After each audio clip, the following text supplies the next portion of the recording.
The hour is late, the wind is rising, the ancient powers that once ruled the nations in darkness are rising again. They come not with names we recognize, but with spirits that echo from the altars of Babylon, Egypt, and Canaan. The gods of lust, pride, death, and self now wear the garments of progress, tolerance, and enlightenment. But make no mistake, they are ancient, they are real, and they have returned to reclaim what they once ruled. This is not a time for silence. This is not a time for comfort. This is the hour of confrontation. This is a warning against the gods, for everything that is built upon their altars will be destroyed. But there is a remnant, there is a voice, there is a fire that will not be quenched. When a people abandon the altar of the living God, something ancient begins to stir. The spiritual vacuum does not remain empty. Darkness rushes in to occupy what light has vacated. The gods of the nations, once cast down by the gospel, once silenced by the truth, begin to rise from the ashes of forgotten altars. Their names are no longer spoken in temples or chanted in rituals, but their spirits move through the culture, veiled in modernity, disguised as progress. When you rebuild the altar of pleasure, the spirit of Ashtoreth returns. When you glorify prosperity above righteousness, Baal enters the gates. When a culture lifts up the sacrifice of its children, Melech is enthroned again, and these are not metaphors, they are realities. Real powers, real principalities, real dominions in the unseen realm. The gods return because they were never destroyed, only driven back. They waited in the shadows for a generation to forget, and now that forgetting has come. They do not need temples of stone. Now they sit in boardrooms, in courtrooms, in classrooms. They speak through legislation, through entertainment, through slogans that sound like liberty, but are chains in disguise. And once welcomed, they do not leave willingly. They claim territory, they enslave minds, they bind generations. This is the pattern of history. What was cast out comes back if the house is left empty. What was conquered reclaims ground if the watchmen sleep. What was torn down is rebuilt if the people no longer remember who they are. So the warning is clear. Asterisk, the gods always return when the altar is rebuilt. Asterisk. When a nation forsakes the covenant protectors leave, and the ancient enemies return to rule. The only remedy is repentance. The only hope is the fire of revival on a new altar, consecrated in tears, lit by righteousness. For if we do not return to the altar of Yahweh, we will kneel before the altars of demons, and what is not cleansed by his blood will be claimed by their wrath. There is only one foundation that can withstand the shaking, the storm, and the fire, and that is the rock. Not a rock, asterisk, but asterisk the rock that is higher than you, the rock that does not move when the earth quakes, the rock that was from the beginning and will remain until the end. The rock is Christ, unchanging, unshakable, eternal. But we have built on sand, nations have built their systems on the sand of self, deification, leaders have built their power on the sand of pride, families have built their lives on the sand of culture. Churches have built their altars on the sand of compromise. And when the wind is still, when the ground is quiet, it may appear stable, it may seem strong, but the silence is deceiving. The shaking will come, and when it does, what is not built upon the rock asterisk will fall asterisk. Everything that exalts itself above the word of God will collapse. Every tower of Babel erected in the name of unity without truth will scatter. Every structure of morality built apart from the cornerstone will crack at its foundation. It may take time, it may seem to rise, but it will fall, and great will be its fall. This is not only a national warning, it is a personal one. If your identity is built on what people think of you, it will crumble. If your purpose is built on comfort, success, or applause, it will collapse. If your hope is built on any foundation other than the cross, it is sand, and the flood is already rising. You cannot build something eternal with temporal tools. You cannot erect a lasting house with broken stones. Only what is built by the Spirit will remain. Only what is built in obedience will endure. Only what is founded on the rock will asterisk stand when everything else is shaking asterisk. And everything will be shaken, your ideologies, your preferences, your dreams, your institutions, but that which is built on him, on his truth, on his righteousness, on his name will remain unshaken. It will not bend. It will not bow. It will not break. So build again, but build rightly. Tear down the things you once trusted in. Let the false pillars fall, and begin again on the rock, before everything else begins to fall without warning. For what is not built on the rock asterisk will crumble. Asterisk, the gods always demand sacrifice. They never give without taking. They never bless without binding. They appear clothed in beauty, success, and liberation. But their altars are always stained with blood. And when a society turns from the living God, the gods of old begin to whisper again. At first their demands seem small, just a little compromise, just a little silence, just a little tolerance, but it never stops there. The gods demand more. They demand asterisk everything asterisk. In the ancient world, it was Baal and Melech who demanded the sacrifice of the innocent. The blood of children offered in flames, and we say, we're more enlightened now, we're more civilized, but the spirits have not changed, only their masks. Today, the gods are still fed by the shedding of innocent blood. Today, altars are erected in clinics and legislatures, cloaked in legality, but fueled by the same ancient rage against life. It is Melech reborn. But it's not just the unborn. The gods demand the identity of a generation. They target the young, their bodies, their minds, their souls. They confuse what it means to be male and female, made in the image of God. They mutilate in the name of freedom. They indoctrinate in the name of progress. But the truth is this: the gods are thieves. They steal what God has made and twist it into something deformed. And when they cannot twist, they destroy. They demand your purity, your clarity, your devotion, your children, your worship, and they will take it. If you do not resist, they will claim it. If you do not speak, they will silence you. If you do not bow to Yahweh, you will bow to them *, either by choice or by force *. And still, they are not satisfied. The gods always want more. First, they demand tolerance. Then they demand allegiance. Then they demand your soul. This is how empires fall. This is how civilizations die. Not by weapons, but by worshipping at the wrong altar. There is no neutrality in the spirit. You will sacrifice something. The only question is * to whom? * will you give your life to the one who gave his life for you? Or will you hand it over to the gods who only consume and destroy? The gods demand sacrifice, and if you don't offer it freely, they will come for it forcefully. But you have a choice. Tear down the altar, close the gateway, choose the altar of mercy over the altar of destruction. Because the gods are real, and * they will take what they are not given unless you stand. * you cannot negotiate with darkness. You cannot reason with evil. You cannot make peace with powers whose very nature is to steal, kill, and destroy. Darkness does not compromise. It consumes. It does not respect boundaries. It devours them. And the moment you try to tame it, tolerate it, or talk it into civility, it begins its silent conquest of your soul, your family, your city, your nation. From the very beginning, the serpent didn't come with open hostility. He came with a question, a suggestion, a soft distortion of truth. Did God really say? And with that single compromise, the entire world was plunged into chaos. This is how darkness works. Not with an explosion, but with erosion. Not with an attack, but with an agreement. You give it an inch, it takes dominion. You ignore it once, and it returns sevenfold. You think you can coexist with it, manage it, control it. But you can't. You may dress it in good intentions. You may justify it with compassion. You may even baptize it with religious language. But it's still darkness, and * darkness will not share the throne *. The prophets of Baal could not be reasoned with. They had to be confronted. Jezebel could not be appeased. She had to be cast down. Pharaoh could not be persuaded. He had to be broken. The spirit of this age is no different. You cannot counsel a demon. You cannot debate a principality. You must expose it, resist it, and drive it out. And yet today, the church often tries to walk the middle line, offending no one, upsetting no systems, coexisting with the very ideologies and spirits that war against the kingdom. But light does not blend with darkness. It drives it out. Truth does not sit quietly in the corner while lies are shouted from the rooftops. It speaks, it pierces, it burns. The darkness is not neutral, and it is not passive. It is strategic, it is ancient, and it is patient. It will wait for your silence. It will wait for your tolerance. It will wait for you to grow tired, afraid, or confused. But when you lower your sword, it will strike. And by the time you realize you've lost ground, it will already have built an altar in your home, in your mind, in your nation. This is not a time to whisper. This is not a time to play nice with spirits that hate your God and hate your calling. You must draw the line. You must burn the bridges. You must tear down the high places and refuse to rebuild them. Because darkness is not defeated by compromise. It is defeated by * light *, not casual light. Not occasional light, but the kind of light that is born from fire. The kind that does not negotiate, but stands unmoved and unashamed. You cannot negotiate with darkness. You must drive it out, or it will drive you under. If you don't drive the gods out, they will drive you out. That is not poetic language. It is prophetic truth.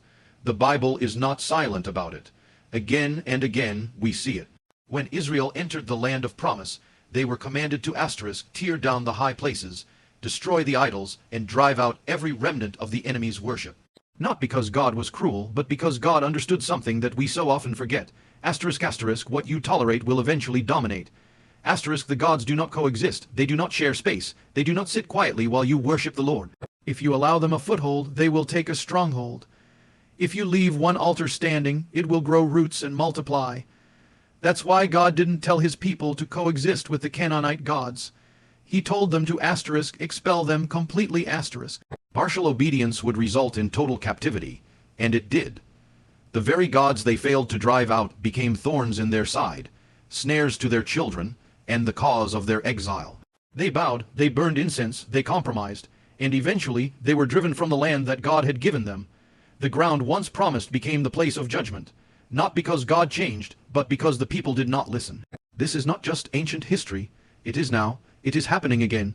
If you let the gods back into your culture, your schools, your laws, your entertainment, your values, they will not stay on the sidelines.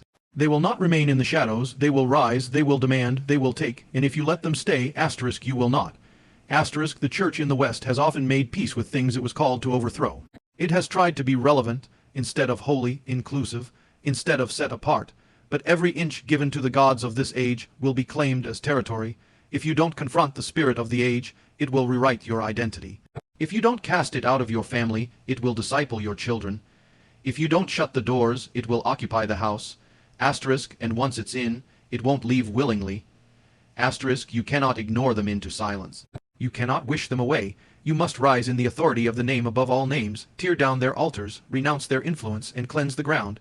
This is not about legalism, it's about survival. This is not about fear, it's about freedom.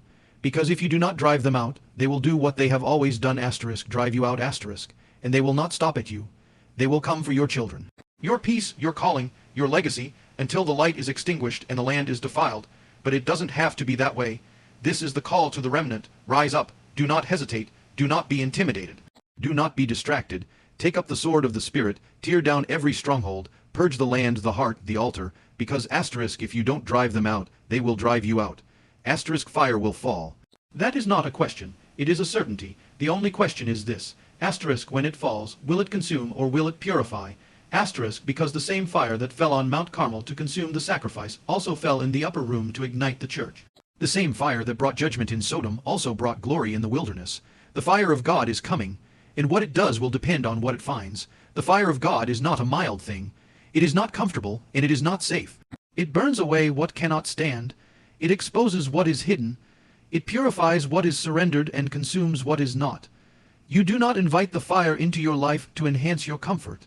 You invite it to expose your idols, strip your pride, refine your soul, and align your heart. And if you don't invite it, it will still come, but not to purify, to judge. In this hour, everything is being tested by fire, your faith, your motives, your foundation, your allegiance. The shaking has already begun, and the flames are following. The fire will test the church. Will it be revealed as gold, silver, and precious stones, or will it be shown to be wood, hay, and stubble? That which is of man will burn. That which is of heaven will shine brighter. You cannot escape the fire, but you can choose how it finds you. If you bring yourself to the altar and lay down your idols, the fire will refine you. It will cleanse you. It will empower you. But if you cling to the things God is calling you to let go of, your compromise, your secret sins, your pride, your false comforts, the fire will come not as a friend, but as a force. It will tear down what you refuse to surrender. The fire will come to homes, to pulpits, to cities, to systems. It will expose. It will reveal. The time of pretending is over. The time of half-heartedness is over. There is no more room for lukewarm altars. There is no more time for mixture.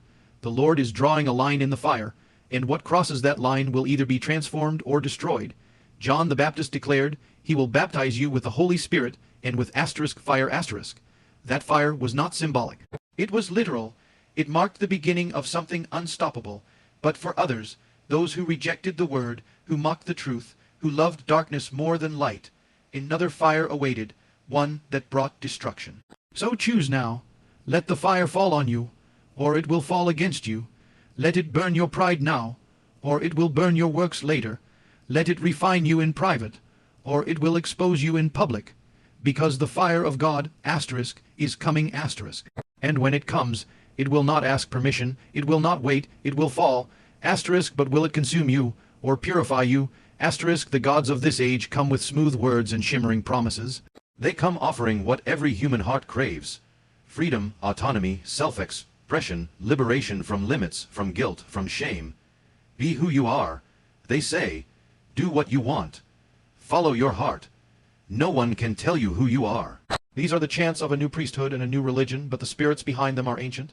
They promise liberty, but it is a asterisk lie, because what begins as freedom always ends in asterisk asterisk bondage asterisk. That is the trap. That is the deception. The gods offer the crown, but hide the chains. They offer the throne, but don't tell you it's inside a prison. They offer pleasure, but it comes with a price tag written in your soul. The god of lust says, you're free to indulge your body, your desires, your fantasies, but then it chains you with addiction, brokenness, and shame. The god of self says, you're free to define your truth, but then it leaves you drowning in confusion, empty identity, and 100 masks that no longer fit. The god of materialism says, you're free to have it all, but then it enslaves you to endless striving, discontentment, and fear of loss. These gods don't demand your worship up front. They just ask for a little trust, a little room in your heart, a little compromise, but soon enough, the freedom they offered turns into spiritual captivity. What once seemed liberating becomes enslaving, and by the time you realize it, you've already made sacrifices on their altars. Your time, your purity, your peace, your calling, your destiny. The soul was not made to be free in isolation. It was made to be free asterisk in covenant. True freedom isn't found in doing whatever you want. It's found in becoming who you were created to be, and you can only do that when you're walking in step with the one who made you. Asterisk asterisk freedom without truth is a prison painted to look like paradise. Asterisk the prodigal son believed the gods of freedom. He left the father's house thinking he'd found himself. He partied, he indulged, he lived without restraint. But the day came when all the freedom was gone, and all he had left was a pig pen, empty pockets, and a soul in chains. That's the trajectory of false gods. They will asterisk, always asterisk, lead you far from home. But there is hope. The chains can be broken. The soul can be freed. But not by returning to the gods. Not by patching the prison walls. Only by turning back to the Father. Only by running to the one who doesn't enslave but sets free.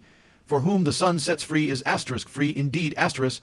Not free to be lost, but free to live, to walk in truth, to burn with purpose, to live unbound. Don't be deceived by the freedom that costs you your soul, because the gods offer freedom asterisk, but they enslave.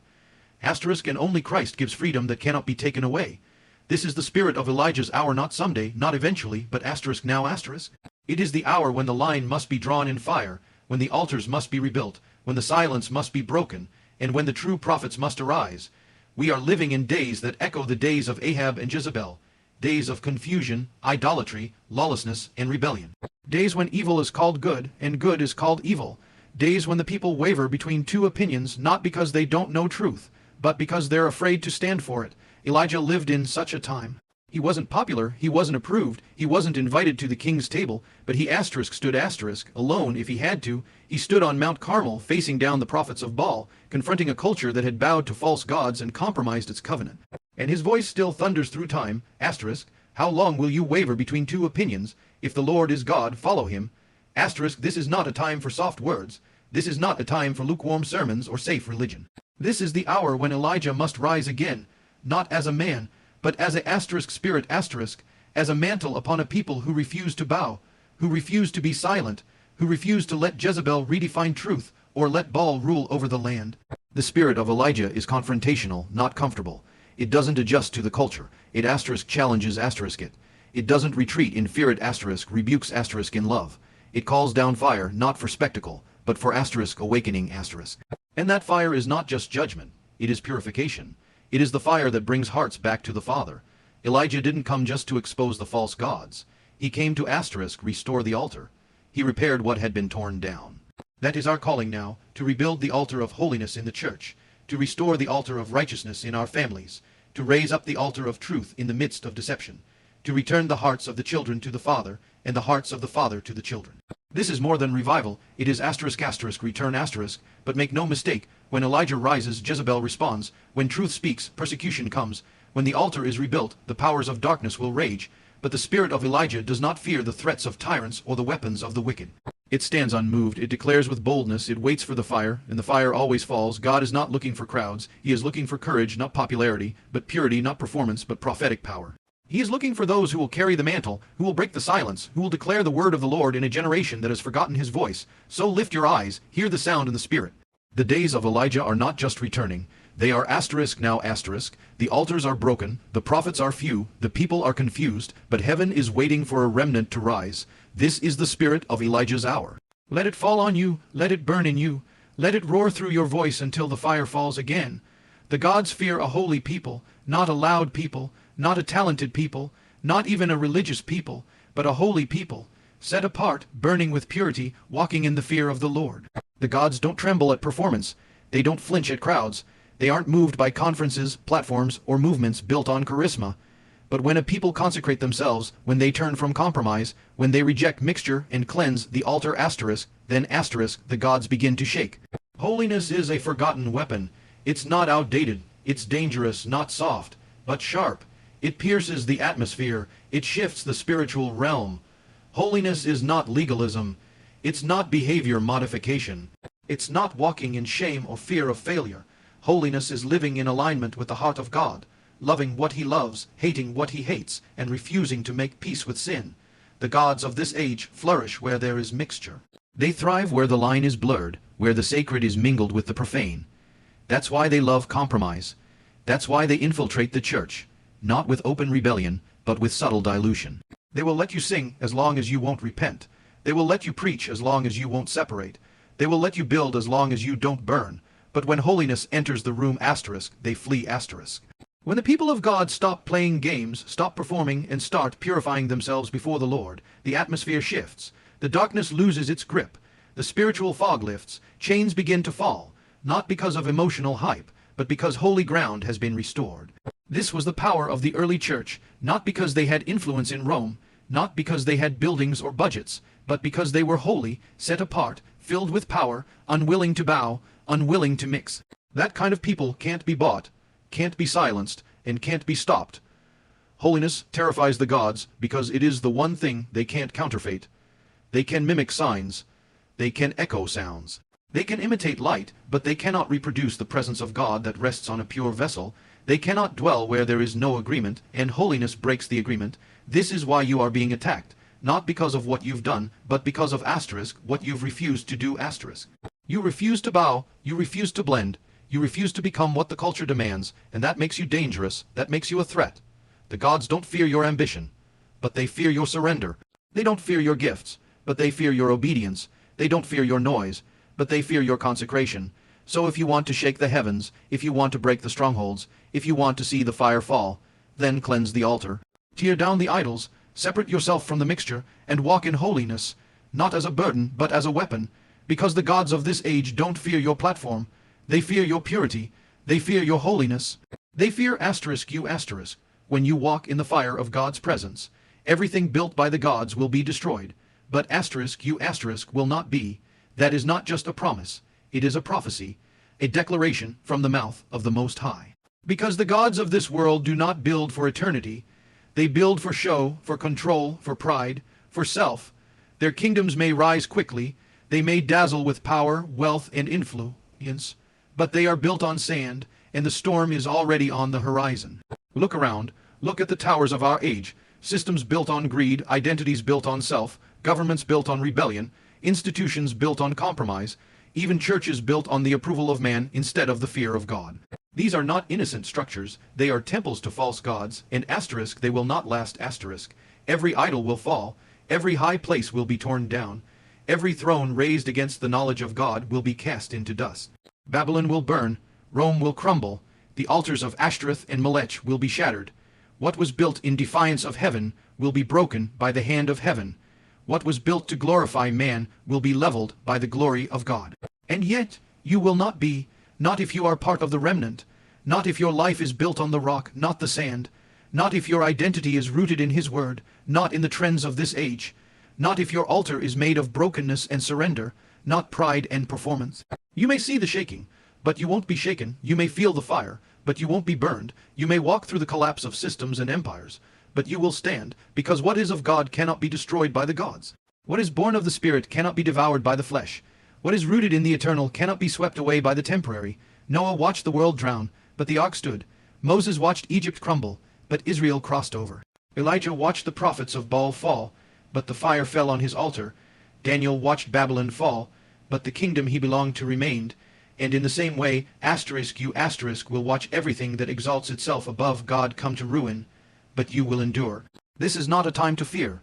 It is a time to prepare, to inspect your foundations, to examine what you've built. Is it made of gold or of straw? Is it rooted in eternity or anchored in this age? Because only what is of him will remain.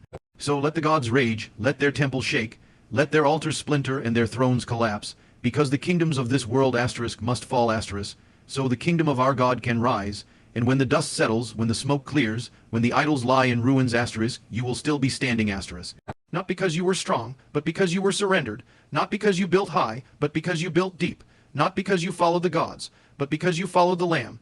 Everything built by the gods will be destroyed. But you, if you are his you will not be. The trumpet is sounding, the line is being drawn, this is not a game, this is not a trend, this is the ancient war, the battle between the gods of this age and the Lord of hosts. Choose this day whom you will serve, the gods will be destroyed, the altars will fall, but the remnant will rise, so rise, burn, stand, warn, for everything that is not of him will be destroyed.